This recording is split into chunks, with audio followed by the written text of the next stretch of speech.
नमस्कार, डिबेट के number 1 show ताल ठोक के में आपका बहुत बहुत स्वागत है। मैं हूं आपके साथ अनुराग मुस्कान। आज दिल बहुत भारी है, मन बहुत उदास है। लगातार दोपहर 2 बजे से जो वीडियो जी न्यूज़ आपको दिखा रहा है, बेशक वो किसी का भी दिल दुखाने के लिए काफ़ी है। उत्तरकाशी में कुदरत ने अब से थोड़ी देर पहले ऐसी तबाही मचाई है जिसे देखने के बाद 13 साल पहले की केदारनाथ त्रासदी याद आ जाती है। ये बिल्कुल उसी का मिनी वर्जन लगता है।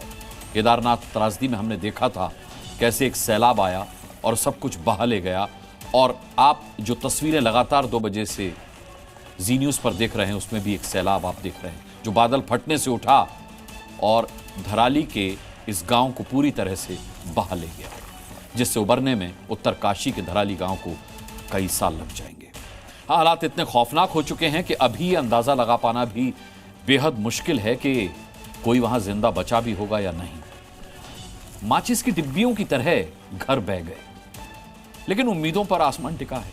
सेना, एनडीआरएफ और आईटीबीपी के जवान ग्राउंड जीरो पहुंच चुके हैं। रेस्क्यू ऑपरेशन भी शुरू हो चुका है। लैंडस्लाइड का जो खौफनाक मंजर सामने आया है वो न केवल डराने वाला है बल्कि आगाह करने वाला भी है, क्योंकि जब कुदरत अपना रौद्र रूप दिखाती है तो फिर न केवल तबाही आती है बल्कि सैकड़ों हजारों जिंदगियों पर संकट भी मंडरा जाता है।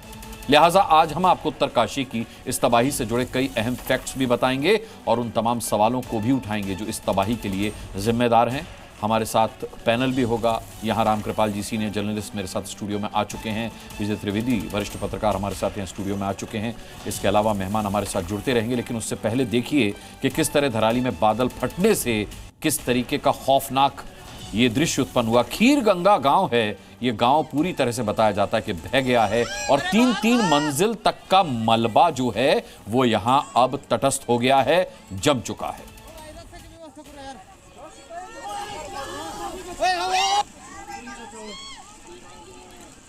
राम अनुज हमारे साथ, हमारे संवाददाता आपदा कंट्रोल रूम से हमारे साथ इस वक्त जुड़ चुके हैं।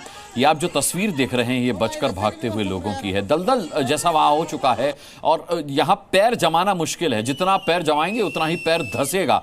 और आपको बता दूं, ये जो बादल फटने का मलबा होता है ये अपने साथ कंक्रीट लेकर के आता है, यानी कि जो इमारतें ये ऊपर ध्वस्त करता हुआ आता है उनका मलबा क्रशर की तरह काम करता है। अगर उसके बीच में कोई शख्स आ जाए तो फिर उसका कुछ भी मिलने वाला नहीं है, ना हड्डी मिलेगी और ना उसकी चमड़ी मिलेगी। ये इस कदर बहाव होता है। तस्वीरों में देखकर आप इसकी विभत्सता का अंदाजा नहीं लगा सकते, लेकिन मुझे याद है कि मैं जब केदारनाथ त्रासदी के दौरान एक्सपर्ट से बात कर रहा था तो उन्होंने बताया था कि कई नुकीले पत्थरों का मलबा इस पानी के बहाव के साथ होता है और ये पत्थर जो है क्रशर की तरह काम करते हैं। इसकी चपेट में आने वाला आदमी और उसका अस्तित्व खत्म हो जाता है, वो मिट्टी में पूरी तरह से मिल जाता है। राम अनुज से सबसे पहले मैं अपडेट लेना चाहूंगा। राम अनुज, आप इस वक्त रेस्क्यू कंट्रोल रूम में हैं, किस तरीके का रेस्क्यू चल रहा है? क्या अब तक आकलन रेस्क्यू टीम कर पाई है इस तबाही का?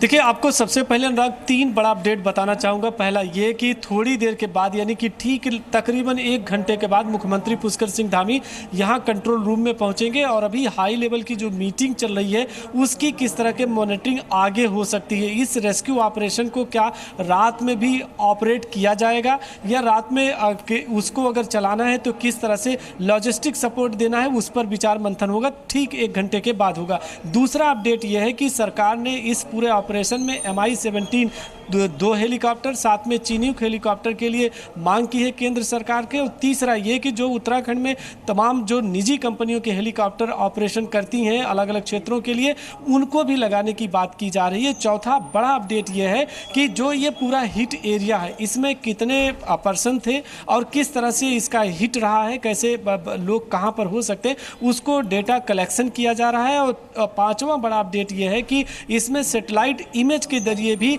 उस इमेज को अब एनालाइज किया जा रहा है कि कैसे ऑपरेशन को और तेजी के साथ में किया जा सकता है। ऑपरेशन को कैटेगराइज किया गया है 3 स्टेप में। पहला ये कि जो अब जहां मलबा कम है वहां अगर लोग फंसे हैं उनको सबसे पहले रेस्क्यू करके बाहर निकाला जाए। दूसरा जो उस मलबे के बीच में है, और तीसरा जहां पर सबसे ज़्यादा हिट एरिया रही है वहां कैसे पहुंचा जाए। तो इस पूरे ऑपरेशन को 3 स्टेप में कैटेगराइज कर दिया गया है। तो इस तरह से उत्तराखंड सरकार पूरी एक मॉनिटरिंग कमेटी बनाकर मैं रोकूंगा राम अनुज आपको। उत्तरकाशी में ये ऑपरेशन रात भर चलेगा, अभी ये खबर आ रही है रेस्क्यू ऑपरेशन पूरी रात जारी रहेगा। उत्तरकाशी में रात भर इसलिए ऑपरेशन चलाना पड़ेगा क्योंकि अगर आप तस्वीरों में देखेंगे तो सैकड़ों मकान हैं जो ताश के पत्तों की तरह बिखर गए हैं। इनमें लोग थे, इनमें पर्यटक थे।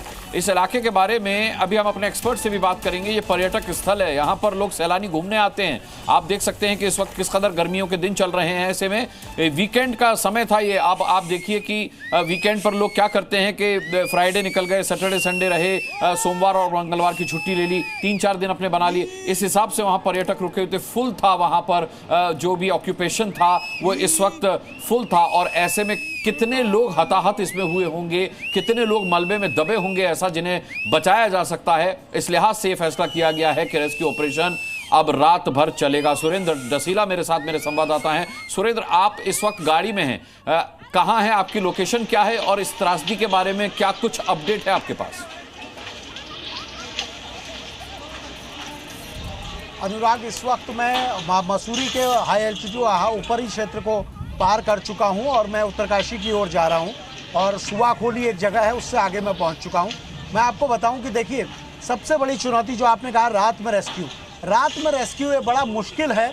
और ये रेस्क्यू इसलिए मुश्किल है क्योंकि जब मलबे में आप रेस्क्यू करते हैं, आपने जो केदारनाथ का जिक्र किया, आप पत्थर क्रश करते हैं, बिल्कुल सही बात है। और लेकिन जब मलबे में पानी और गाद मिली होती है तो जो लोग रेस्क्यू करने जाते हैं वो खुद अपने शरीर से फंस जाते हैं। एनडीआरएफ, एसडीआरएफ इसको पैनकेक सिचुएशन बोलती है ऐसे मलबे को। तो उसमें रात में भी रेस्क्यू करना बहुत चुनौतीपूर्ण है। दूसरी बड़ी बात यह है, 100 से ज़्यादा परिवार धराली के आसपास रहते हैं। इस समय हरदूत का मेला था। ये उत्तराखंड, क्योंकि आपको जानते हैं लोकल अपने अपने रिचुअल्स होते हैं लोगों के। हरदूत के मेले में लोग मुखबा गए थे और धराली के अन्य क्षेत्र में गए थे। इसलिए एक राहत की खबर यह है कि घरों में, रिजॉर्ट में टूरिस्ट हों, लोकल लोग हों, वो कम हो सकते हैं क्योंकि सुबह के समय की घटना है। लेकिन जो तस्वीरें दिख रही हैं उसमें भी कम से कम दर्जनों लोग दौड़ते भागते दिख रहे हैं। और फिलहाल ये बताया जा रहा है कि 1000-1200 के करीब संख्या इस क्षेत्र की है। लेकिन आजकल आउट ऑफ सीजन है क्योंकि गंगोत्री भी लोग कम आते हैं, तो इसलिए भीड़ थोड़ा कम होती है। लेकिन ये हाईवे से लगा हुआ एरिया है। हरसिल जो लोग जाते हैं वो यहाँ पर जाते हैं, जो गंगोत्री जाते हैं वो यहाँ पर जाते हैं, नंदा देवी नेशनल पार्क में जो जाते हैं वो यहाँ पर जाते हैं। तो इसलिए इस पूरे क्षेत्र में आवाजाही तो काफ़ी रहती है।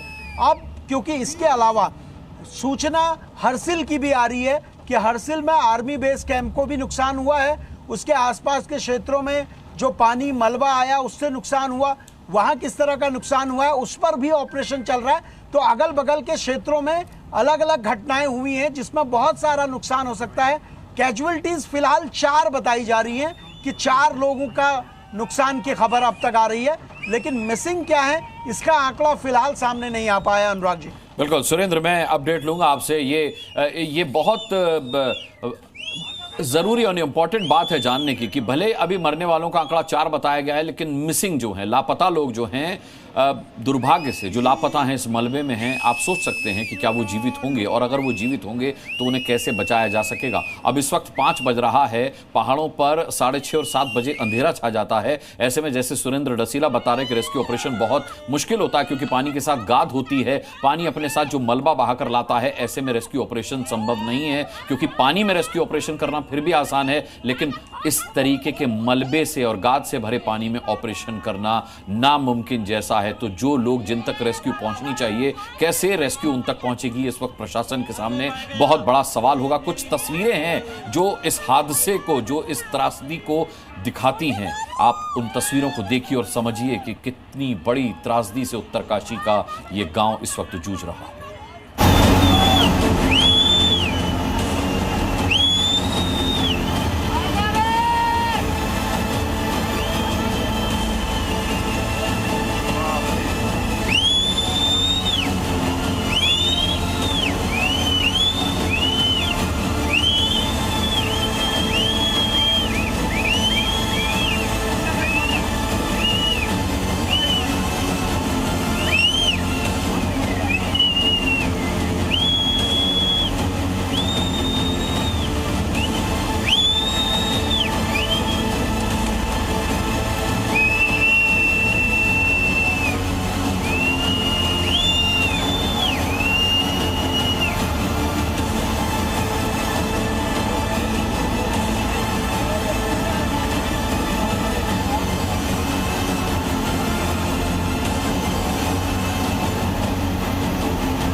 एनडीआरएफ के एक्स-डीजी संजय कुमार इस वक्त हमारे साथ जुड़ रहे हैं।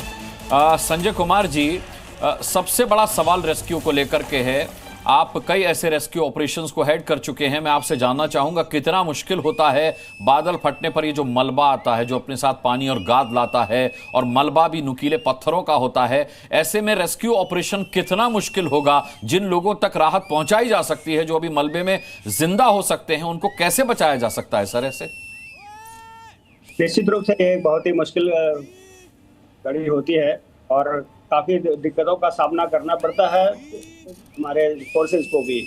इसमें जो बाधा है, सबसे बड़ी बाधा वहां पहुंचने की होती है। दूसरा कि ये ऐसे रिमोट एरियाज में होता है जहां पर कि बिल्कुल ही तेजी से नहीं पहुंचा जा सकता। वेदर भी खराब होता है जनरली, और वहां पर तेज बारिश भी होती है। खास करके ऐसे मौके पर जबकि करंट जो है वो बहुत तेज है, उस बहाव की तेजी के कारण भी रेस्क्यू ऑपरेशन बाधित होता है। और इतने सारे बोल्डर्स, पेड़ उखड़ रहे हैं, मलबे के बीच में लोग फंसे होते हैं और उनको निकालना बहुत ही मुश्किल काम होता है। इसलिए ऐसे मौके के लिए चाहिए कि अगर कोई इस तरह के भविष्यवाणी आईएमडी के फोरकास्ट है तो इसके चलते संजय कुमार जी, मैं आपको एक सेकंड के लिए रोकूंगा सर। इस वक्त एक बड़ी खबर आ रही है इसी से जुड़ी हुई। उत्तरकाशी लैंडस्लाइड से हालात इतने बिगड़ गए हैं कि कई इलाकों की सड़कें टूट चुकी हैं, कई इलाकों का संपर्क टूट चुका है कई गांवों से। यहां आप देख सकते हैं तस्वीर कि देखिए, इस बादल फटने से आए मलबे के साथ सैलाब ने सड़कों को पूरी तरह से ध्वस्त कर दिया है। अब ये सड़कें दुरुस्त करने में कितना समय लगेगा कहा नहीं जा सकता, लेकिन ये जरूर कहा जा सकता है कि जब तक ये सड़कें दुरुस्त नहीं होंगी, गांवों का संपर्क आपस में नहीं जुड़ पाएगा। यानी जो जहां फंसा है वो इन हालात में ऐसे ही फंसा रहेगा। अब ऐसे में आप समझ सकते हैं जो संजय कुमार कह रहे हैं कि इन इलाकों तक रेस्क्यू के लिए पहुंचना मुश्किल है। वो क्यों कह रहे हैं? इसी वजह से कह रहे हैं कि अब सड़कें टूटी हुई हैं। अब अगर कोई रेस्क्यू करने इस गांव में धराली में जाना चाहेगा तो आखिर वो कैसे पहुंचेगा? सड़कें टूटी हुई हैं। ये एक बहुत बड़ा चैलेंज है संजय कुमार जी कि उस इलाके का संपर्क, सड़क मार्ग कई जगह से टूट गया है। तो अब ऐसे में क्या हेलीकॉप्टर के जरिए रेस्क्यू होगा? अगर मौसम अलाउ करता है तो निश्चित रूप से फोर्सेज को ऐसे मौके पर उतारा जाता है, वहां पर जहां पर भी वो उतर सकता है। तो उसे पॉसिबल स्थान का पता करके, या फिर लोकल एडमिनिस्ट्रेशन को वहां का मैप होता है, उसके पास पता होता है कि कहाँ स्कूल है, कहाँ ग्राउंड है, कहाँ रिसोर्सेज अवेलेबल है। तो वैसी जगह का इस्तेमाल करके फोर्सेज उनके कोऑर्डिनेशन से, जो स्थानीय प्रशासन है उनकी मदद से फिर वहां पहुंचते हैं। और वहां पर जो भी ऑपरेशन के सामान है, चाहे वो रात में ही क्यों ना ऑपरेशन के लिए व्यवस्था की जाए, वो सारे इक्विपमेंट के साथ फोर्सेज वहां पर पहुंचती हैं और फिर खोजबीन जारी होती है। ऐसे मौके पर जितनी जल्दी हो वो लोगों के लिए, जो गोल्डन आवर जिसे हम कहते हैं, वैसे मौके उस समय में फोर्सेज का पहुंचना बहुत ही आवश्यक होता है, क्योंकि लोग बहुत ही मुश्किल में फंसे होते हैं। और जो घरों के अंदर भी, अगर हाउस कोलैप्स हुआ है तो उसके अंदर भी लोग वहां दबे हो सकते हैं, उनके लाइफ का बहुत ही नुकसान होता है, इंफ्रास्ट्रक्चर लॉस होता है, लोगों का इकोनॉमिक लॉस, जो एग्रीकल्चर और हॉर्टिकल्चर पर डिपेंडेंट है उनका भी आपने देखा कि वो किस तरह से ऐसी घड़ी में नुकसान होता है।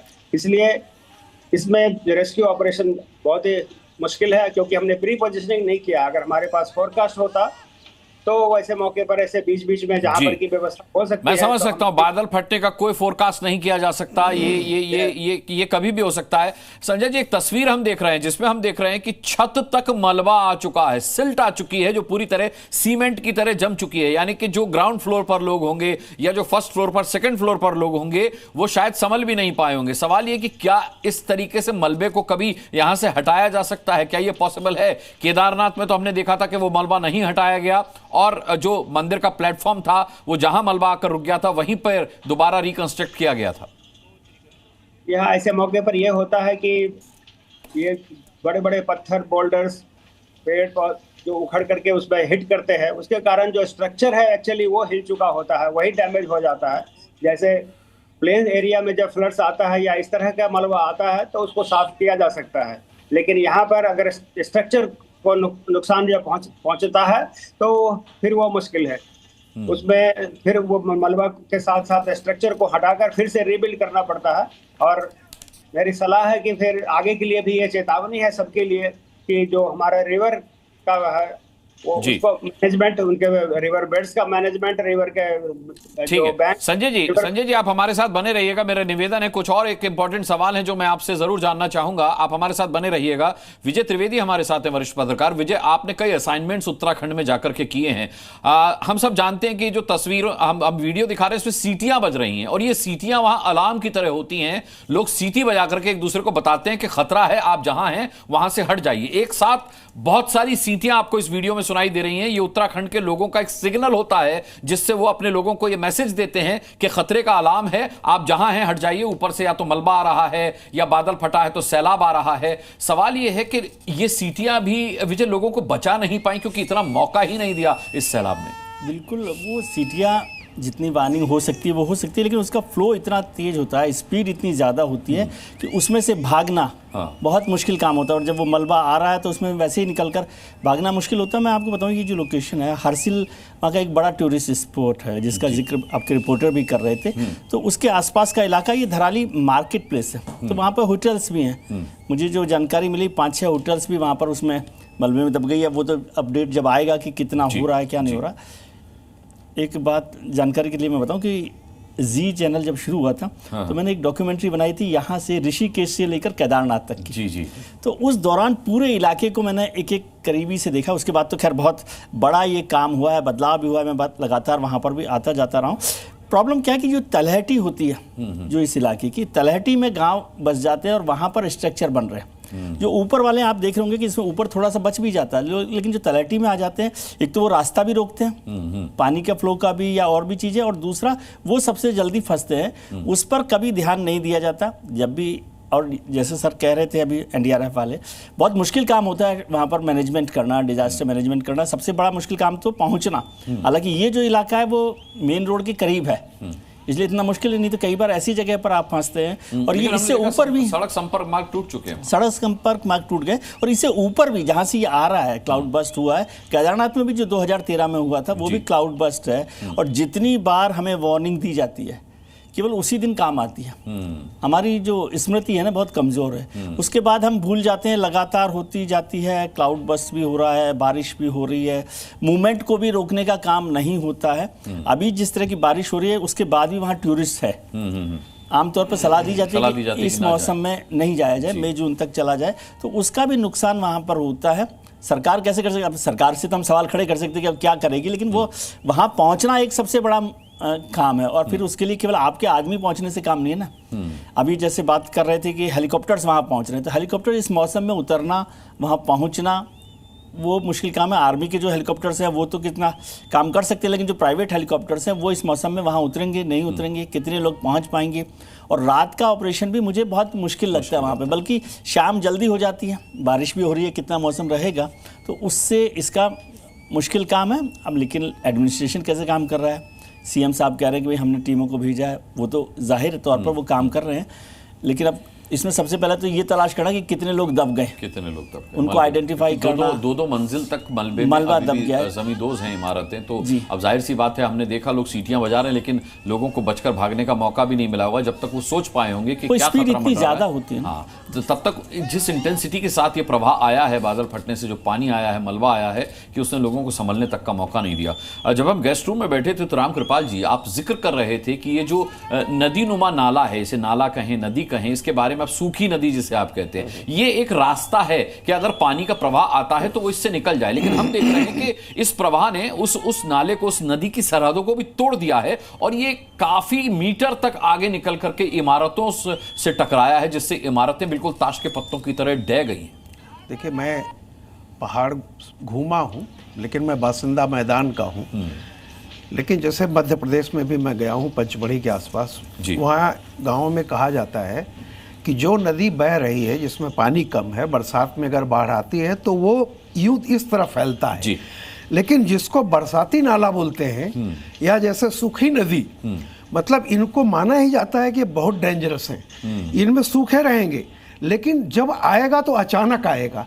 और अब जो आपने विजुअल दिखाया है, अब आप देखिए वो तस्वीर में अचानक जी, ये वहां से पानी आपको रोकूंगा। ये तबाही के नए विजुअल्स आए हमारे पास। आप ये देखिए कि सैलाब का प्रवाह देखिए, आप पानी जो बह रहा है उसका प्रवाह देखिए। मतलब आप आमतौर पर किसी नदी को भी इतनी तेज प्रवाह में बहते हुए नहीं देखते हैं, क्योंकि आसमान से गिरा हुआ पानी है, एक आसमान से गिरी हुई नदी कह लीजिए इसे आप। ये तो अनुराग जी आप समतल पर दिखा रहे हैं। जो शुरू में आपने विजुअल दिखाया था जिसमें यूं आता है और पूरा गांव दिखाई पड़ रहा है, और वो अचानक विद इन सेकेंड्स आता है और वो तमाम अस्पताल और कई घर उसमें बह जा रहे हैं। तो अब आप सोचिए, मैं केवल ये कह रहा हूँ कि पानी सीधे वहाँ से आ रहा है। हालांकि आज के दिन नहीं कहना चाहिए, हम भी बहुत तकलीफ हुई है ये सब देख करके, लेकिन वो पूरी तरह कैचमेंट एरिया में बसे हुए वो हैं जिसको जलागम कहते हैं, चाहे वो सूखी नदी हो चाहे जो भी, जिसको जलागम क्षेत्र कहते हैं नदियों का, उसमें पूरी की पूरी आबादी बसी हुई है। अब ये देखिए, अगर आप उसको कह रहे हैं सूखी नदी है, इसका मतलब है कि बरसात में वहां से पानी आता है, और जब ऊपर से नीचे कोई चीज है, बिल्कुल यूं रास्ता है, तो अगर थोड़ा सा भी पानी ऊपर गिरेगा तो आप तय जान लीजिए को बड़ी तेजी से नीचे आएगा। बनस्पत की जैसे नदियां समतल में बहती हैं, बाढ़ तो वहां भी आती है, बर्बादी होती है। लेकिन ये जो मैं कह रहा हूँ, जैसा अभी एनडीआरएफ के जो थे उन्होंने लास्ट में बात कही कि नदियों के जलागम क्षेत्र में, अब ये इंसानी चीजें हैं, ये अब चूंकि आज ऐसा हुआ है, हम ये बात कर रहे हैं, कल को लोग फिर भूल जाएंगे, और पूरे पहाड़ में, चाहे उत्तराखंड हो हिमाचल हो, आप जाके देखेंगे कि नदियों के जलागम कैचमेंट एरियाज में ये जो लोग नए नए जा रहे हैं, व्यवसायी हैं, होटल हैं, बन गए सोसाइटी, ये होटल्स जो हैं, ये जो पुरानी आबादी आप उसमें देखेंगे काफ़ी दूर ऊंचाई पर हट करके बसे हुए हैं, वो सेफ हैं। लेकिन ये जो कंस्ट्रक्शन होता है जाकर के अपने रिसोर्ट को रिवर साइड रिसोर्ट करके हैं, हाँ, मतलब river side resort, river view करके, और ये वही उसी का नतीजा है, राम कृपाल जी बता रहे हैं। संजय कुमार, एक लाइन आपको याद हो, अभी 2 दिन पहले सुप्रीम कोर्ट ने कहा था कि हिमाचल प्रदेश जो है वो विनाश की कगार पर हो गया। तो हिमाचल हो, उत्तराखंड हो, हम उस चेतावनी को ध्यान ही नहीं देते। असली प्रॉब्लम, अरे कुल्लू और मनाली में जो एक ब्यास नदी है, ब्यास नदी पर हिमाचल प्रदेश का एसपीडी, उनके कहते हैं इलेक्ट्रिक विभाग का गेस्ट हाउस था, पूरा का पूरा बह गया। आज से कई साल पहले, याद होगा आपको, मनाली में जब हुआ था। तो ये बार बार प्रकृति संकेत दे रही है कि कैचमेंट एरिया छोड़ दीजिए। लेकिन अब क्या कारण है, क्यों नहीं कोई ऐसी नीति बन पाती कि नदियों के बारे में केंद्रीय नीति होनी चाहिए कि कैचमेंट एरिया के अंदर कोई भी कंस्ट्रक्शन नहीं हो, क्योंकि जब तक आप ये नहीं करेंगे, देखिए हर सीजन में ये चीजें, आज यहाँ हो रहा है, केदारनाथ में हुआ, आप देखिए जम्मू कश्मीर में क्या हुआ था उस साल, याद है जब बाढ़ आई थी। तो सारे के सारे ये हमारी एक, लद्दाख में जब पूरे इस तरीके से उस वक्त की बात आप कर रहे हैं। संजय कुमार हमारे साथ एक्स डीजी एनडीआरएफ के हैं। संजय कुमार जी, क्या कहा जाए इसे फिर, क्योंकि बादल की फितरत कोई नहीं समझ सकता, बादल कब बरसेगा, कब फटेगा, कब सैलाब आएगा। तो क्या ये ह्यूमन एरर है नदियों के जलागम स्थल में, अगर हम होटल्स और रिसोर्ट्स और घर बना लेते हैं, तो क्या ये एरर हमारा है, क्या इसके लिए जिम्मेदार हम हैं? अब ये कुछ तो नेचर का कहा जाए कि एक ही जगह पर बहुत अधिक कंसंट्रेटेड बरसात होने से, और खास करके हिल कंडीशन में जहां पर की ग्रेडियंट बहुत अधिक है, स्लोप बहुत खड़ा है, जिसके कारण तेजी से पानी आता है और साथ में इतना मलबा लाता है कि इसका मोमेंटम नीचे आते आते बहुत बढ़ जाता है, और इसलिए डैमेज भी बहुत होता है। इसलिए और भी आवश्यक है कि जहां पर भी रिवर बेड्स हैं, जो वाटर स्ट्रीम्स हैं, इनका मैनेजमेंट ठीक किया जाए, चाहे वो डैम भी हो वो भी, और जो नेचुरल फ्लोज है इनका भी। इसमें दोनों तरह के हैं रिवर बेड्स को, अगर हम उन पर एनक्रोचमेंट ना होने दें, अगर उसमें सिल्टेशन बहुत हो गया है तो उसका भी ड्रेजिंग करने की व्यवस्था करें, जिससे कि पानी अगर आता है तो निकल जाए। दूसरे रिवर बैंक्स पर जो के किनारे जो घर बनते हैं रिवर बैंक्स पर, तो वहां पर के उसकी रोक होनी चाहिए। जो हाईएस्ट फ्लड लेवल है, अगर कोई हिस्ट्री में है वहां, तो उसको भी दर्ज किया जाए कि उससे नीचे कोई घर ना बने उस लेवल के नीचे। और जो हमारे हाउसिंग स्कीम्स हैं, जहां पर कि हम नक्शे पास करते हैं, जहां पर कि रेगुलेशन होता है, तो उस तरह के रेगुलेशन भी यहाँ पर लगाया जाए। बहुत रेस्ट्रिक्शन कई जगह पर है, फिर भी उसका वायोलेशन होता है, और इसका लोग वहाँ पर सफर भी करते हैं। और सबको असुविधा होती है, फिर जान माल की क्षति होती है, इंफ्रास्ट्रक्चर का लॉस होता है, और जो इकोनॉमिक लॉस है, जो चाहे वो एग्रीकल्चर। ठीक है संजय जी, बने रहिएगा मेरे साथ। सुरेंद्र डसीला हमारे साथ, हमारे संवाददाता हैं। सुरेंद्र, आपने रिपोर्ट किया होगा केदारनाथ त्रासदी को भी, और उस वक्त जब समीक्षा हुई थी तब ये कहा गया था कि केदारनाथ के आसपास, मंदिर के आसपास होटल्स और रिसोर्ट्स का एक जंगल उगाया था, इतनी अव्यवस्था वहां पर थी, और एक सैलाब आया और उसने सब यथास्थिति बरकरार कर दी जैसी कि कई सालों पहले रही होगी। प्रकृति से खिलवाड़, प्रकृति से छेड़छाड़, उसकी सरहद में जाकर के अपने घर बसा लेना, अपने रिसोर्ट्स बसा लेना। अब सवाल यहां पर प्रशासन पर भी उठता है कि आखिर प्रशासन ऐसे इलाकों में कंस्ट्रक्शन की इजाजत क्यों देती है जहां नदी है, नाले हैं, जहां पानी का सैलाब आ सकता है, जहां लैंडस्लाइड्स हो सकते हैं, जो लैंडस्लाइड्स प्रोन एरिया हैं। तो ये सवाल, ये उंगली तो प्रशासन पर भी उठनी चाहिए और उठ सकती है, और इसके एहतियात अगर नहीं बरते जाएंगे तो बहुत आगे कुछ देखने को मिल सकता है और भी बड़ी त्रासदी। क्योंकि बादल कोई आज से तो फटना शुरू हुए नहीं है, सालों से हम सुनते आ रहे हैं बादल फटा, लेकिन वो इतनी बड़ी त्रासदी में बदले हों, ये हम अब कुछ सालों में ही सुन रहे हैं। बिल्कुल अनुराग जी, आपने बिल्कुल सही कहा। जिस तरीके से केदारनाथ में जो आपने जिक्र किया, बिल्कुल यही तस्वीर यहाँ की भी है। खीर गंगा जो नदी पूरी गांव के बीच में से होकर गुजरती है। धराली में लगातार कंस्ट्रक्शन बढ़ा है। जैसे जैसे यात्रियों की संख्या बढ़ी, स्थानीय लोगों ने अपने होटल रिजॉर्ट बनाने शुरू कर दिए। जोशीमठ में हमने देखा, केदारनाथ में हमने देखा, यमुनोत्री में हमने देखा, और अब हम गंगोत्री में भी देख रहे हैं। जहां आपदा बहुत कम होती थी, जहां नुकसान कम होता था, उन तमाम क्षेत्रों में अब जब बारिश ज़्यादा होती है, बादल फटता है, तो उसके बाद इस तरह की तबाही के मंजर हम देख रहे हैं। और यही सबसे बड़ी चुनौती है। इस तस्वीर में भी पूरा यही है कि नदी के किनारे सब लोगों ने, जो आपने जिक्र किया रिवर साइड, रिवर व्यू, बिल्कुल सही बात है कि ये जो कंस्ट्रक्शन हुआ है ये सबसे बड़ा नुकसान है। अगर नदी के एरिया में, नदी के आसपास कंस्ट्रक्शन नहीं होगा तो शायद इतना बड़ा नुकसान नहीं होता। अभी तो हमको आर्थिक तौर पे नुकसान फिलहाल दिख रहा है, लेकिन अब ये कैजुअलिटीज कितनी है, जनहानि कितनी हुई है, ये आंकड़ा जो है कुछ घंटों के बाद सामने आएगा। लेकिन सबसे बड़ी दिक्कत यही है कि ऊपर जब बारिश होती है, पानी आता है ग्रेविटी के हिसाब से और स्पीड बढ़ती जाती है, और वही पानी जब निचले इलाकों में मलबे के साथ जाता है तो उतनी ही ज्यादा मार करता है। और यही तस्वीरें धराली में देखने को हमें मिली हैं। अनुराग, बिल्कुल। सुरेंद्र, मैं आपके पास लौटूंगा। इस वक्त की बड़ी खबर बता दें, सेना की कई टीम्स जो हैं वो एक्टिव हो गई हैं रेस्क्यू ऑपरेशन के लिए। अब सेना भी सामने आई है, सेना ने रेस्क्यू ऑपरेशन तेज किया है।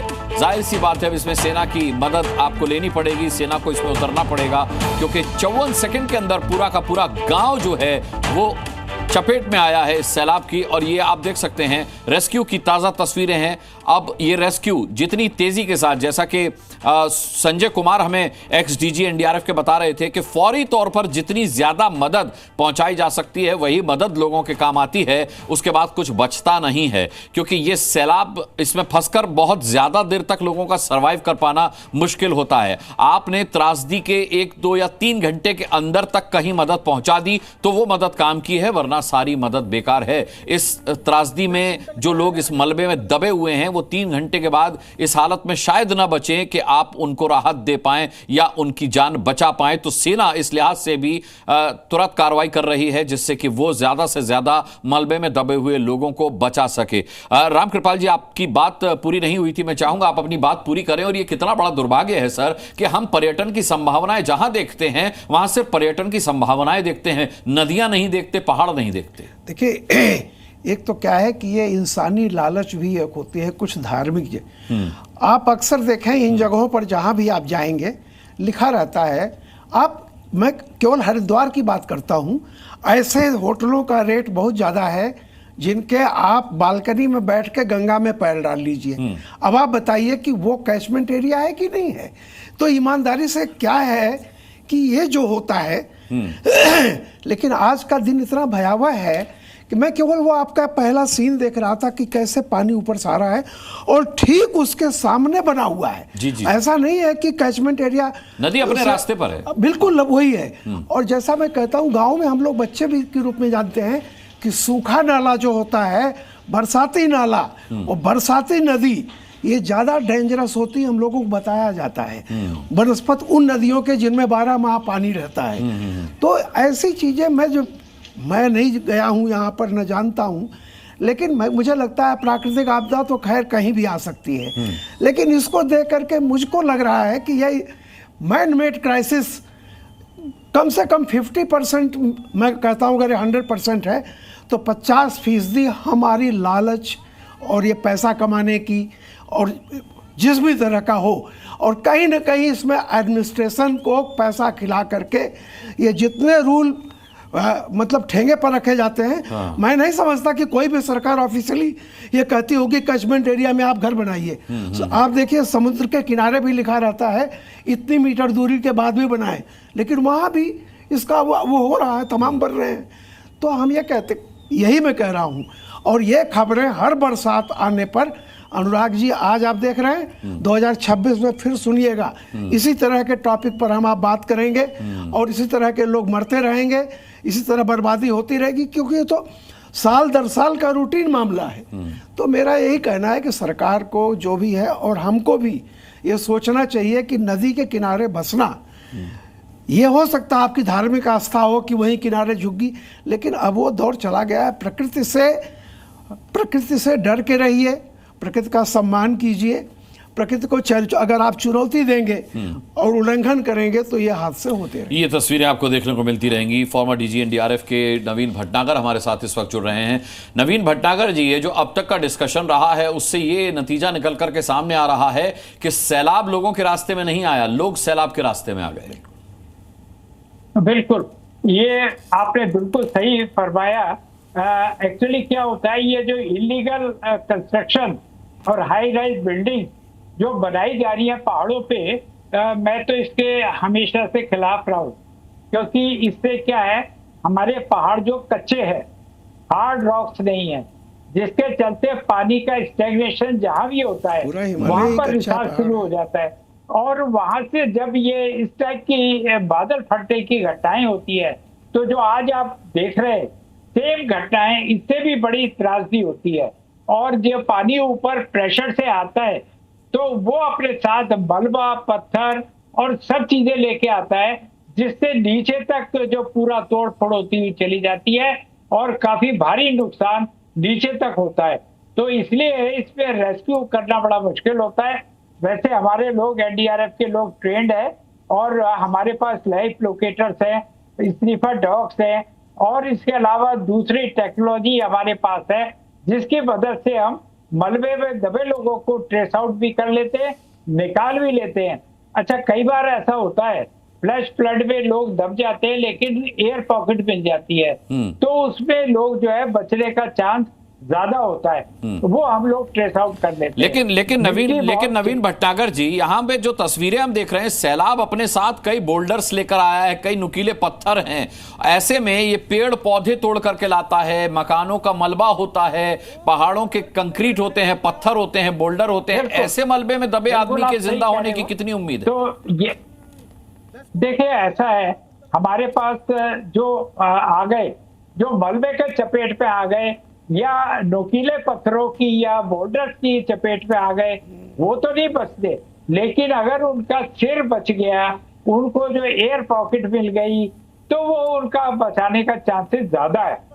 फिर भी हम लोग कोशिश करते हैं कि अगर उनको ऐसे मिरेकल हुए हैं, केदारनाथ पे भी हमने नोटिस किए, यहाँ भी और भी कई ऐसे रेस्क्यू हुए जहाँ पर लोगों को बचाया जा सका।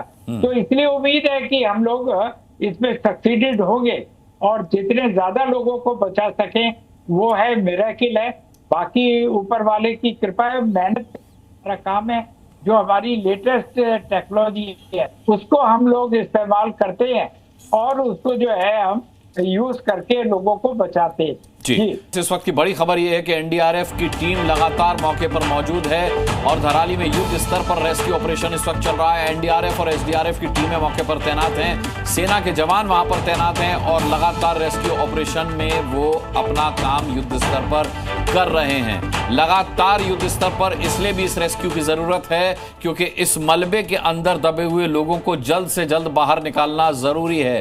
रात में ऐसे दलदले मलबे में रेस्क्यू ऑपरेशन को अंजाम देना बहुत मुश्किल काम होता है, लिहाजा जितने लोगों को शाम तक बचाया जा सकेगा उतना बड़ा ऑपरेशन यह माना जाएगा। और उसके बाद इस रेस्क्यू ऑपरेशन में मौसम को लेकर के और रात के अंधेरे को लेकर के दिक्कतें बढ़ती जाएंगी। संजय कुमार जी हमारे साथ हैं एनडीआरएफ से एक्सडीजी। संजय कुमार जी, सवाल यह है कि रात में रेस्क्यू ऑपरेशन आपने कहा कि मुमकिन नहीं हो पाएगा, ऐसे में ये त्रासदी कितनी बड़ी हो सकती है?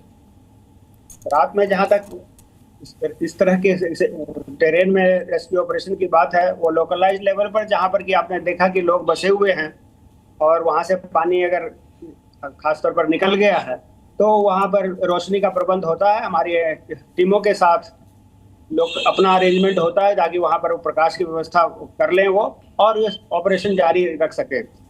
जहां तक रिमोट एरियाज में या दूर के स्थिति में या रिवर पार करके जाना है, वहां निश्चित रूप से बहुत ही मुश्किल काम होता है। फिर भी प्रयास किया जाता है कि जो हमारे पास उपलब्ध संसाधन है उसके आधार पर हम वहां पर लोगों का पता करें और रेस्क्यू करने की कोशिश करें। तो इस तरह से दोनों सिचुएशन में फोर्सेज हमेशा ये प्रयास करते रहती है कि जहां तक हो सके लोगों का मदद की जाए, उनका पता किया जाए और रेस्क्यू और ऑपरेशन जो है वो बाधित ना हो।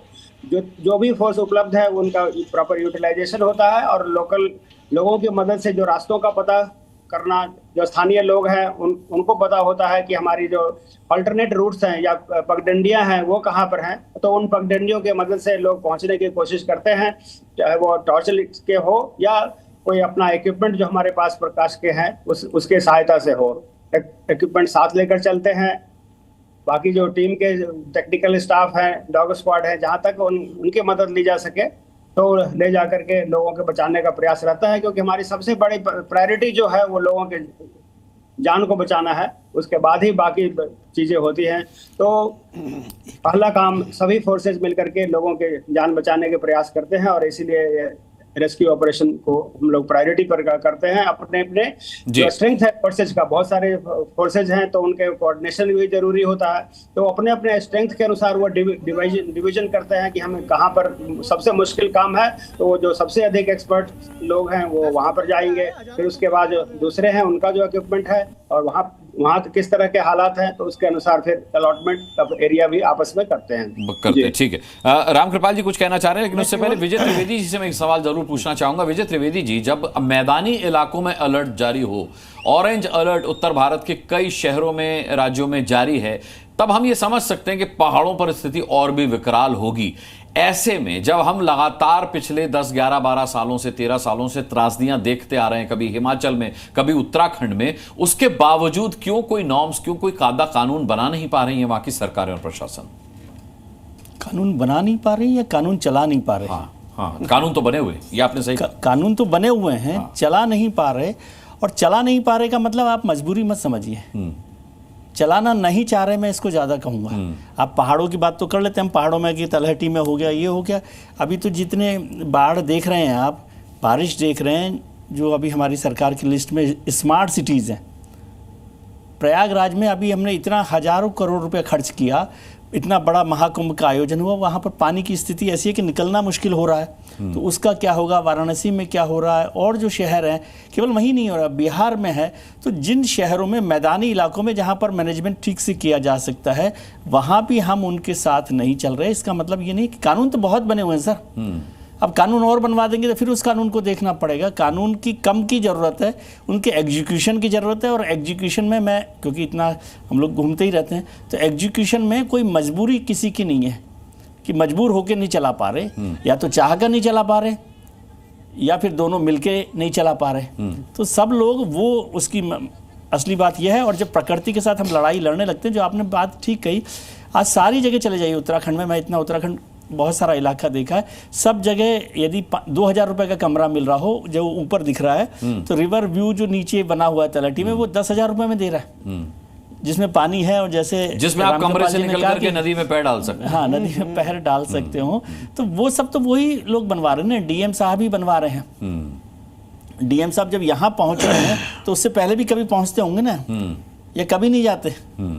तो वो सब मिलकर ये कर रहे हैं। और फिर जिम्मा आ जाता है एनडीआरएफ पर, एसडीआरएफ पे। एक तो सर से ये भी जानना है कि इस समय में कैसे कोऑर्डिनेशन होता है, क्योंकि तीन बड़ी टीमें, एनडीआरएफ, एसडीआरएफ और आर्मी, और उसके साथ डिस्ट्रिक्ट एडमिनिस्ट्रेशन, तो कैसे कोऑर्डिनेशन होता है, ये सब भी बहुत महत्वपूर्ण होता है। और कौन वहां पहुंचकर इसको लीड कर रहा है, ये सब चीजें मिलकर उसको कौन वहां पहुंच के लीड कर रहा है, मैं बताता हूं। गढ़वाल के आईजी साहब का एक बयान आया, उसके बाद रामकृपाल जी आपको लेते हैं। उनका कहना है कि रेस्क्यू ऑपरेशन में कोई कोताही नहीं बरती जा रही है। गढ़वाल के आईजी का ये बड़ा बयान, जिसमें उन्होंने जानकारी दी है राजीव स्वरूप ने कि रेस्क्यू ऑपरेशन बहुत तेजी के साथ चल रहा है। तमाम टीमें वहां तैनात हैं रेस्क्यू ऑपरेशन के लिए, एनडीआरएफ की, एसडीआरएफ की, और इसके अलावा सेना की कई टुकड़ियां वहां रेस्क्यू ऑपरेशन के लिए तैनात हैं। सुनिए उनको।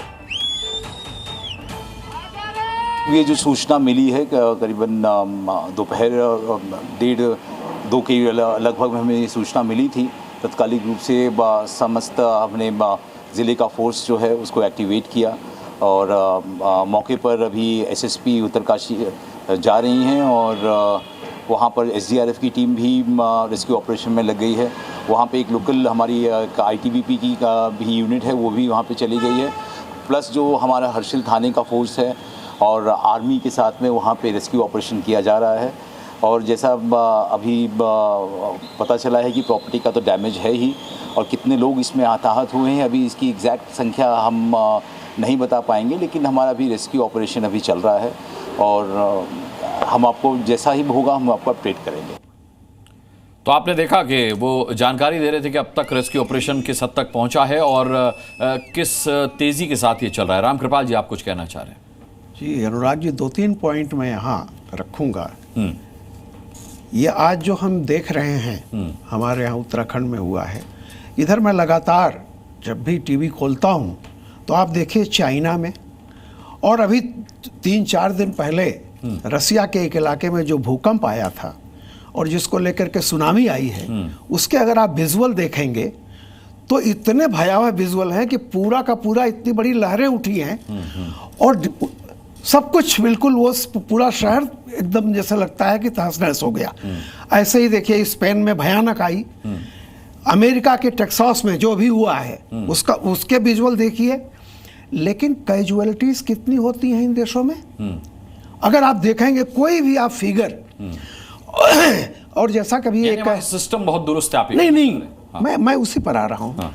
और जैसा कि अभी ये कह रहे थे, जितने होटल, एक ही विजुअल में देख के बता रहा हूँ कि अगर 5-7 होटल और तमाम घर, सर ज्यादा है नहीं, मैं एक बात कर रहा हूँ, केवल एक झटके में अगर 12, उसमें 5 होटल हैं, बाकी घर हैं गए। हाँ। होटल में टूरिस्ट भले न हो, कर्मचारी तो होंगे। एक होटल में कम से कम आप मान के चलिए 10-20 कर्मचारी तो रहते ही हैं। तो कैजुअलिटी भगवान न करे कुछ हो, लेकिन मैं फिर कह रहा हूँ ये बचाव के उपाय पूरी तरह से सरकार के लोग, और जैसा कह रहे थे बहुत अच्छा प्रबंधन हमारे यहाँ होता है, लेकिन क्या करेंगे, जो मर गए उनकी लाशें लाएंगे हम, जो घायल हो गए उनको अस्पताल में भर्ती कराएंगे, यही होता है। लेकिन मैं जो नहीं मिलती इस सैलाब में, जिसकी बॉडी आ गई है क्रश हो जाती है, वो लाश भी नहीं वही कह रहा हूँ। और मैं एक चीज आपको बता रहा हूँ, 20 साल पहले, करीब से 20 क्या 25 साल पहले एक आर्टिकल आया था, और जिस पर काफी बहस हुई थी देश में, कि अब तक बाढ़ पर जितना हर साल पैसा खर्च करते हैं, अगर वो एक अमाउंट लॉन्ग टर्म के लिए कर लिया जाए तो बाढ़ से बचना 80% या मुसीबतें परमानेंट इनका इलाज हो सकता है। जैसे वाजपेयी जी ने कहा था नदियों को जोड़ने का, याद होगा आपको ये सब चीजें। दिक्कत क्या है कि लॉन्ग टर्म पॉलिसी बनाने में बहुत सारे लोगों का अहित हो जाएगा, क्योंकि हर साल डिजास्टर मैनेजमेंट, हर साल बाढ़, जैसे नालियां साफ की जाती है हमारे यहाँ और फिर भी पानी रुक जाता है, बंबई में जाम होता है।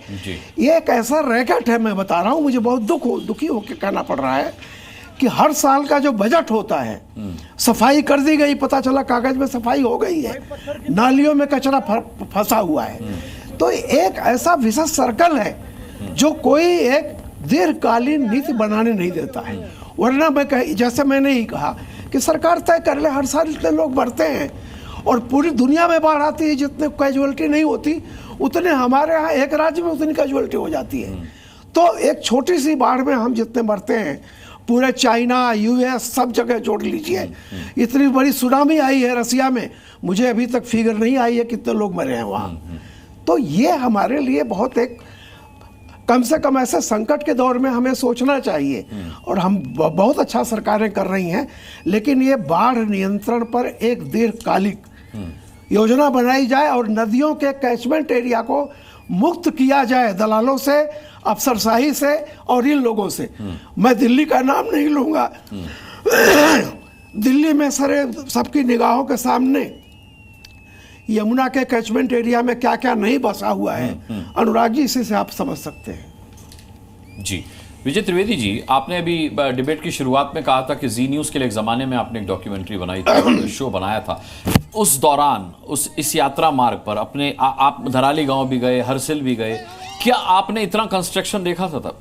बिल्कुल नहीं, वही मैं कह रहा हूँ ना, क्योंकि ये बात है 95-96 की, जब ये चैनल शुरू हुआ था तब की हम बात कर रहे हैं। तब से लेकर, ऐसा नहीं कि उसके बाद मैं गया ही नहीं, उसके बाद बहुत बार गए हैं, अभी भी पिछले साल भी मैं वहाँ था। तो लगातार, बल्कि आप मैं इसको ये कहूँ तो ज़्यादा ठीक होगा कि जब भी आप दोबारा जाते हैं तो उस जगह को पहचानना ही मुश्किल होता है। और फिर लगता है आज गलती तो नहीं कर दी हमने यहाँ आके, क्योंकि वो जिसके लिए आप गए थे, जो एनवायरनमेंट के लिए गए थे, जो क्लाइमेट के लिए गए थे, जो पहाड़ों के लिए गए थे, जिस जंगल के लिए गए थे, जिस नदी के लिए गए थे, वो सब वहाँ से गायब हो रही है और उस पर आपका कब्जा होता जा रहा है। इसलिए मैं कह रहा हूँ कि कानून की बात नहीं है।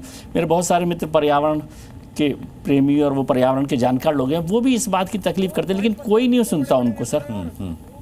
उनको कोई नहीं सुन रहा। वो वहाँ पर लगातार लड़ाई लड़ रहे हैं। ऐसा नहीं है, निचले स्तर पर, वहाँ पर लोकल लेवल पर भी बहुत छोटे छोटे लोग, गांव के लोग उस लड़ाई को लड़ते हैं, लेकिन कोई उसकी सुनवाई नहीं होती। इसलिए मैं कह रहा हूँ कानून की बात नहीं। और सर ने जो बात कही, रामकृपाल जी ने, वो बहुत महत्वपूर्ण बात है कि दीर्घकालिक नीति यदि हम लॉन्ग टर्म पॉलिसीज़ बनाएं, लेकिन ये तो सबका धंधा खराब करने की बात कर रहे हैं। इनको देशद्रोही करार दिया जाना चाहिए रामकृपाल जी को। होटल और ये रिवर साइड होटल कहाँ से मिलेंगे? कहाँ से मिलेंगे? ये तो धांधली नहीं होगी। तो लोग, अनुराग जी लिखते हैं, डीएम अनाउंसमेंट किया जाता है नैनीताल में कि अब इतनी गाड़ियां भर गई हैं, कोई ना आए, बंद हो जाता है। ये बता रहा हूं आपको। और नैनीताल की स्थिति या मसूरी की स्थिति गर्मियों में ऐसी होती है जैसे दिल्ली का पहाड़गंज। बहुत सारे पर्यावरण में जो रुचि रखते हैं नहीं जाते हैं वहाँ। हाँ बिल्कुल नहीं, लेकिन इसका सवाल ये कि अभी हमारे संवाददाता रामानुज बता रहे थे कि धामी साहब आएंगे यहाँ दौरा करने के लिए और मुख्यमंत्री आकर के यहाँ दौरा करेंगे। सवाल ये है कि दौरा तो आप हर बाढ़, हर त्रासदी के बाद करते हैं। दौरा तो तब के मुख्यमंत्री ने केदारनाथ त्रासदी के बाद भी किया था, क्या बदला उसके बाद? कुछ नहीं। विजय त्रिवेदी नहीं, वही तो मैं कह रहा हूँ कि वो नहीं बदलता। और वो तो उनकी अटेंडेंस है, जरूरी भी है, मुख्यमंत्री हैं तो इस बात पर काम करो। और धामी जी तो पहाड़ से ही हैं, योग्य, मतलब जवान भी हैं, युवा हैं, सब कुछ काम वो लगातार कर रहे हैं। लेकिन क्या बदलाव किया गया है इतने लंबे समय? अब आप फिर कहेंगे पॉलिटिकल हो गया कि भाई भारतीय जनता पार्टी की सरकार इतने लंबे समय से चल रही है। तो वो भारतीय जनता पार्टी की सरकार रहे, कांग्रेस की सरकार रहे, हरीश रावत रहे, भगत सिंह जी रहे, या त्रिवेंद्र सिंह जी रहे, या पुष्कर धामी रहे, केवल वहाँ पर जंगल कटे हैं और जो दूसरे जो जंगल बने हैं होटल के, रिजॉर्ट्स के, वो बढ़े हैं, उस पर कोई काम नहीं होता। धामी साहब एक दूसरा काम जरूर कर रहे हैं, लेकिन वो पॉलिटिकल मैसेजिंग का काम है। यदि इस पर अभी उसकी चर्चा मैं करना नहीं चाहता, लेकिन इस पर थोड़ा सा ध्यान दे लें तो बेहतर होगा कि उस काम को कैसे किया जाए। अब उनके लिए हो सकता है कि थोड़े दिन में अभी ये आ जाएगा कि आप इतना पैसा वहाँ पर अनाउंस कर रहे हैं, प्रधानमंत्री जी को कह देंगे, प्रधानमंत्री जी को भी कह देंगे कि भाई उत्तराखंड को पैकेज दे दिया जाए। मसला वो नहीं है ना, मसला है कि क्या आप इसको रोकना चाहते हैं या नहीं रोकना चाहते। और मैं बहुत ईमानदारी से कह रहा हूं, आप नहीं रोकना चाहते। इस वक्त एक बड़ी खबर आ रही है उत्तरकाशी से कि भारी बारिश की आशंका के चलते वहां स्कूल्स को बंद किया गया है। प्रशासन ने यह आदेश दिया है कि अगले आदेश तक सभी स्कूल्स बंद करे जाएंगे। लेकिन सवाल ये है कि बच्चे घरों में रहेंगे और इस सैलाब में तो कई घर भी बहे हैं। सवाल ये नहीं है कि आप भारी बारिश की आशंका के चलते स्कूलों की छुट्टी कर दें। सवाल प्रशासन को इस सवाल का भी जवाब ढूंढना चाहिए कि आखिर ये जो इलीगल कंस्ट्रक्शन है या इलीगल भी नहीं है, इनको खैर आप कहीं भी नदी की सरहद में, नदी की हद में कंस्ट्रक्शंस को इलीगली कह सकते हैं, क्योंकि इसकी तो परमिशन रामकृपाल जी कोई नहीं दे सकता। नदी से कितनी दूर घर होने चाहिए और कहां पर घर होने चाहिए, इस सैलाब का आप की आप भयावहता देखिए। मैं संजय कुमार जी से जरूर जानना चाहूंगा यहां पर। संजय कुमार जी, कितना क्षेत्रफल होगा ये जितना इस सैलाब की चपेट में आया होगा, कोई अंदाजा है? संजय कुमार जी तकनीकी वजहों से अभी हमारे साथ नहीं जुड़े हुए हैं। रामकृपाल जी, कितना क्षेत्रफल होगा ये जितना इस सैलाब ने अपनी चपेट में लिया है, जितना तस्वीरों में समझ में आ रहा है? देखिए, अगर इसको सूखी नदी कहा जा रहा है तो आप खुद देखिए कि पानी तो जो मेन धार होगी जिसको पहले उसमें पानी बहेगा ना, तो इसका मतलब है कि कहीं और से नहीं, वही जिसको आप सूखी नदी कह रहे हैं या जो भी कर रहे हैं उसका पानी आ रहा है। और ठीक सामने आप देखिए ये जितनी चीजें बह रही हैं, बिल्कुल मुझे तो लग रहा है कि वो कैचमेंट एरिया का सीधा सीधा बसावट है। अगर ये सब इमारतें वहां नहीं होती तो वो सीधा जो उसकी कहते हैं नदी की धार, सूखी नदी है। हरीश रावत इस वक्त कुछ कह रहे हैं, सुनते हैं। को सरकार रोक भी नहीं सकती है, लेकिन कहीं न कहीं जो सोच और समझ की गलती रही है उसका खामियाजा आज उत्तराखंड को भुगतना पड़ रहा है और गहरा भुगतना पड़ रहा है। इस पर चिंतन होना चाहिए। और सीमांत क्षेत्रों में जो जल विद्युत परियोजनाएं हैं, मैं पहले से भी कहता रहा हूँ कि जल विद्युत परियोजनाएं नीचे बने, लखवाड़ व्यासी के लिए हमने प्रयास किया, किसाऊ बने, लेकिन ऊपर पहाड़ों में जल विद्युत परियोजनाएं बनाना जो है वो खतरे से खाली नहीं है, क्योंकि वो संवेदनशील हिमालय है। हम संवेदनशील हिमालय में के साथ जितनी छेड़छाड़ करेंगे उसकी कीमत जो है हमको अपने जीवन दे करके चुकानी पड़ेगी। हरीश रावत जी को आपने सुना, ये पूर्व सीएम रह चुके हैं उत्तराखंड के। विजय त्रिवेदी जी, दोनों ही से मैं रिएक्शन चाहूंगा कि जब टिहरी डैम बना था उसको लेकर के भी बहुत सवाल उठे थे, क्योंकि वहां के पहाड़ जो हैं वो पहाड़ मिट्टी के पहाड़ हैं और ऐसे में पानी को कितनी देर तक न्यू हिल्स कहा जाता है। जी जी, अब ऐसे में ये हरीश रावत वही आशंका जाहिर कर रहे थे कि जल विद्युत परियोजनाएं आप ऐसे पहाड़ों पर बना रहे हैं जो कभी भी दरक सकते हैं। रामकृपाल जी, कितने बड़े डायनामाइट के ढेर पर इस वक्त उत्तराखंड खड़ा है? देखिए, हिमालय को कच्चा पहाड़ माना ही जाता है क्योंकि ये नया नया है। जितने हैं, जैसे विंध्य पर्वत है या बाकी जो श्रृंखलाएं, ये बहुत पुराने हैं, इनकी चट्टानें। हिमालय में क्या होता है, बहुत सारी जगह है जिसको कहते हैं चूने का पहाड़, यानी पानी अगर पानी बरसा है तो नेचुरली जो लाइम होता है वो गर्म होता है, बुदबुदाता है। तो वैसे भी लैंडस्लाइड का सबसे ज्यादा खतरा हिमालय में रहता है। ये हरीश रावत जी भी जानते हैं। और ये जो मैं मानता हूं कि देखिए, विकास है तो पर्यावरण और विकास का ये दो कुछ एक्टिविस्ट होते हैं जो इसके विरोधी होते हैं, बीच का एक रास्ता निकालना पड़ता है। लेकिन ये जो बस्ती बसी हुई थी ये आज की बस्ती नहीं है, ये हरीश रावत जी के ज़माने में भी रही होगी। और मैं तो खुद कहता हूँ कि आप जहाँ कहिए, मैं भी बहुत घूमा हूँ, हर जगह जाइए। जो विजय जी कह रहे थे ना कि 10 साल पहले और 10 साल के बाद, मैं भीमताल गया हुआ था, मैं खुद एक समय में वहाँ थोड़ी छोटी सी जगह लेना चाहता था। और आज बताऊं, जब आज मैं गया नौकुचिया तक, अगर आप देखेंगे तो पूरे के पूरे शहर के लोग जा करके वहां उनकी इमारतें बन गई हैं। कल को डिजास्टर नहीं हो रहा है तो समझिए बहुत अच्छा है। मैं अपने दर्शकों से अपील करना चाहूंगा कि अगर आप ये कार्यक्रम जी न्यूज़ पर देख रहे हैं और आप पर्यटक हैं, यानी कि आप पर्यटक की हैसियत से पहाड़ों पर घूमने जाते हैं या फिर आप पहाड़ पर रहते हैं और पर्यटकों का स्वागत करते हैं, ये दोनों के लिए ही खबर है कि चाहे राजनीतिक इच्छा शक्ति में कमी हो या प्रशासन के डंडे का जोर कम हो, ये जो इलीगल इंस्ट्रक्शन है, यानी कि जो सैलाब जिसे हम समझ रहे हैं हमारे रास्ते में आ रहा है, ऐसा नहीं है। हम सैलाब के रास्ते में आ चुके हैं और किसी भी वक्त आपको अपनी जान देकर इसकी कीमत चुकानी पड़ सकती है। इस पर विचार कीजिए, क्योंकि विचार आप ही को करना है। मैं सुनता हूं जब कभी गर्मियों का मौसम आता है कि शिमला में किलोमीटरों का लंबा जाम लग गया है, हर पहाड़ पर जाम लग गया है, होटल्स फुल हैं। जितने होटल्स आप लोग फुल करते जाएंगे उतने ही नए होटल्स बनते जाएंगे। और ये पहाड़ जो हैं, इनकी छाती में इतना दम नहीं है, ये इतने सक्षम नहीं है कि इतना इलीगल कंस्ट्रक्शन ये बर्दाश्त कर पाएं। लिहाजा इसकी कीमत आपको अपनी जान देकर ही चुकानी पड़ेगी। तो इस पर विचार कीजिए, ये हाथ जोड़ करके मेरी आप सभी से अपील है। बहुत बहुत धन्यवाद करना चाहूंगा इस अपील के साथ आप सभी दर्शकों का। कल शाम 5 बजे फिर जुड़ेंगे एक मुद्दे के साथ। तब तक के लिए इजाजत दीजिए। नमस्कार। जी न्यूज़।